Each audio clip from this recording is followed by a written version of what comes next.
ಕರ್ನಾಟಕ ರಾಜ್ಯದ ಹವಾಮಾನ ಮುನ್ಸೂಚನೆ. ನಾನು CS ಪಾಟೀಲ್, ವಿಜ್ಞಾನಿ, ಹವಾಮಾನ ವೈಜ್ಞಾನಿಕ. ನಾನು ಮುಂದಿನ 7 ದಿನಗಳವರೆಗೆ ಕರ್ನಾಟಕ ರಾಜ್ಯದ ಹವಾಮಾನದ ಮುನ್ಸೂಚನೆಯನ್ನು ಸಂಕ್ಷಿಪ್ತವಾಗಿ ವಿವರಿಸುತ್ತೇನೆ.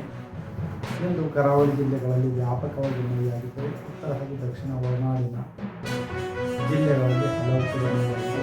ಪ್ರಮುಖವಾಗಿ ಗದಗಿನಲ್ಲಿ 4 ಸೆಂಟಿಮೀಟರ್, ಕುಮಟಾ ಉತ್ತರ ಕನ್ನಡ ಜಿಲ್ಲೆಯಲ್ಲಿ 5 ಸೆಂಟಿಮೀಟರ್, ಪರಶುರಾಮಪುರ ಚಿತ್ರದುರ್ಗ ಜಿಲ್ಲೆಯಲ್ಲಿ 2 ಸೆಂಟಿಮೀಟರ್ ಮಳೆಯಾಗಿದೆ. ಈಗಿರುವ ಹವಾಮಾನದ ಸಿನಾಪ್ಟಿಕ್ ಸ್ಥಿತಿ ಏನೆಂದರೆ, ಬಂಗಾಳ ಉಪಸಾಗರದಲ್ಲಿ ಉತ್ತರ ಭಾಗದಲ್ಲಿ ಸರ್ಕ್ಯುಲೇಷನ್ 5.8 ಕಿಲೋಮೀಟರ್ ಎತ್ತರದವರೆಗೆ ಇದೆ. ಇದರ ಪರಿಣಾಮದಿಂದ ಸೆಪ್ಟೆಂಬರ್ 25ರಂದು ವಾಯುಭಾರ ಕುಸಿತವಾಗುವ ಹೆಚ್ಚಿನ ಸಾಧ್ಯತೆ ಇದೆ. ಇದರ ಪ್ರಭಾವದಿಂದ ಕರಾವಳಿ ಜಿಲ್ಲೆಗಳಲ್ಲಿ ಸೆಪ್ಟೆಂಬರ್ 23ರಿಂದ ಸೆಪ್ಟೆಂಬರ್ 30ರವರೆಗೆ ವ್ಯಾಪಕವಾಗಿ ಮಳೆಯಾಗುವ ಹೆಚ್ಚಿನ ಸಾಧ್ಯತೆ ಇದೆ. ಉತ್ತರ ಕನ್ನಡ, ಉಡುಪಿ ಹಾಗೂ ದಕ್ಷಿಣ ಕನ್ನಡ ಜಿಲ್ಲೆಗಳ ಕೆಲವು ಭಾರೀ ಮಳೆಯಾಗುವ ಸಾಧ್ಯತೆ ಇದೆ. ಸೆಪ್ಟೆಂಬರ್ 24ರಿಂದ ಸೆಪ್ಟೆಂಬರ್ 28ರವರೆಗೆ ಯೆಲ್ಲೋ ಅಲರ್ಟ್ ಅನ್ನು ಘೋಷಿಸಲಾಗಿದೆ. ಉತ್ತರ ಒಳನಾಡಿನ ಜಿಲ್ಲೆಗಳಲ್ಲಿ ಸೆಪ್ಟೆಂಬರ್ 24ರಿಂದ ಸೆಪ್ಟೆಂಬರ್ 26ರವರೆಗೆ ಹಲವು ಕಡೆ, ಸೆಪ್ಟೆಂಬರ್ 27ರಿಂದ ಸೆಪ್ಟೆಂಬರ್ 30ರವರೆಗೆ ವ್ಯಾಪಕವಾಗಿ ಮಳೆಯಾಗುವ ಹೆಚ್ಚಿನ ಸಾಧ್ಯತೆ ಇದೆ. ಬೀದರ್, ಕಲಬುರಗಿ, ಯಾದಗಿರಿ, ರಾಯಚೂರು, ಬಳ್ಳಾರಿ, ವಿಜಯಪುರ, ಬಾಗಲಕೋಟೆ, ಕೊಪ್ಪಳ,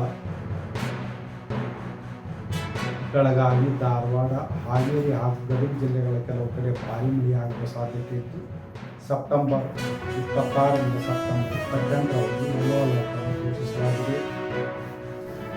ಕರ್ನಾಟಕದ ದಕ್ಷಿಣ ಒಳನಾಡಿನ ಜಿಲ್ಲೆಗಳಲ್ಲಿ ಸೆಪ್ಟೆಂಬರ್ 24ರಿಂದ ಸೆಪ್ಟೆಂಬರ್ 29ರವರೆಗೆ ಹಲವು ಕಡೆ ಮಳೆಯಾಗುವ ಹೆಚ್ಚಿನ ಸಾಧ್ಯತೆ ಇದೆ.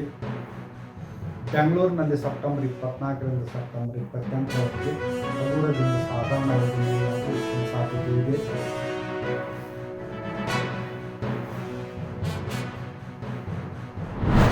ಜಾತಿ ಜನಗಣತಿ ಮಾಡಲಿಕ್ಕೆ ಈ ಸರ್ಕಾರಕ್ಕೆ ಸಂವಿಧಾನದ ಅಡಿಯಲ್ಲಿ ಅಧಿಕಾರನೇ ಇಲ್ಲ. ಜಾತಿ ಜನಗಣತಿ ಮಾಡಲಿಕ್ಕೆ ಕೇವಲ ಕೇಂದ್ರ ಸರ್ಕಾರಕ್ಕೆ ಇರೋದು. ಕೋರ್ಟಿಗೆ ಇವರೇನು ಅಫಿಡವಿಟ್ ಕೊಟ್ಟಿದ್ದಾರೆ, ಸಾಮಾಜಿಕ ಶೈಕ್ಷಣಿಕ ಸಮೀಕ್ಷೆ ಮಾಡ್ತೀವಿ ಅಂತ. ಮತ್ತೆ ಜಾತಿ ಕಾಲಂ ಯಾಕೆ ಹಾಕಿದ್ದೀರಿ? ಇಲ್ಲದೆ ಇರೋ ಜಾತಿಗಳನ್ನು ಯಾಕೆ ಸೃಷ್ಟಿ ಮಾಡಿದ್ದೀರಿ? ನೂರಾರು ಜಾತಿಗಳನ್ನು, ಇಲ್ಲದೆ ಇರೋ ಜಾತಿಗಳನ್ನು ಸೃಷ್ಟಿ ಮಾಡಿ ಸಮಾಜವನ್ನು ಒಡೆಯುವಂತಹ ಕೆಲಸವನ್ನು ಈ ಸರ್ಕಾರ ನಿರಂತರವಾಗಿ ಮಾಡ್ತಾ ಇದೆ. ಇವರಿಗೆ ರಾಜ್ಯದ ಅಭಿವೃದ್ಧಿಗಿಂತ, ಭವಿಷ್ಯಕ್ಕಿಂತ ಇವರಿಗೆ ತಮ್ಮ ರಾಜಕಾರಣನೇ ಮುಖ್ಯ ಆಗಿದೆ. ಹಾಗಾಗಿ ಜನ ಕ್ಯಾಕರಿಸಿ ಈ ಸರ್ಕಾರಕ್ಕೆ ಉಗಿತಾ ಇದ್ದಾರೆ. ಜಾತಿ ನಡುವೆ, ಊರುಗಳ ನಡುವೆ, ಸಮಾಜಗಳ ನಡುವೆ, ಧರ್ಮಗಳ ನಡುವೆ ಬ್ರಿಟಿಷರು ಏನು ಒಳೆದು ಆಳುವ ನೀತಿ ಇತ್ತಲ್ಲ, ಬ್ರಿಟಿಷರು ಈ ದೇಶವನ್ನು ಬಿಟ್ಟು ಹೋಗುವಾಗ ಅದನ್ನು ಸಂರಕ್ಷಣೆ ಮಾಡಿ ಅಂತ ಹೇಳಿ ಪೂರ್ಣ ಜವಾಬ್ದಾರಿ ಯಾರಿಗಾರ ಕೊಟ್ಟೋಗಿದ್ದಾರೆ ಅಂದರೆ ಅದು ಈ ಕಾಂಗ್ರೆಸ್ಗೆ. ಹಾಗಾಗಿ ಬ್ರಿಟಿಷರ ಇದನ್ನು ಪರಬಾರೆ ತಗೊಂಡವ್ರ ರೀತಿ ಇವರು ಒಳೆದು ಆಳ್ತಾ ಇದ್ದಾರೆ. ಇದನ್ನು ಜನ ಕ್ಷಮಿಸೋದಿಲ್ಲ.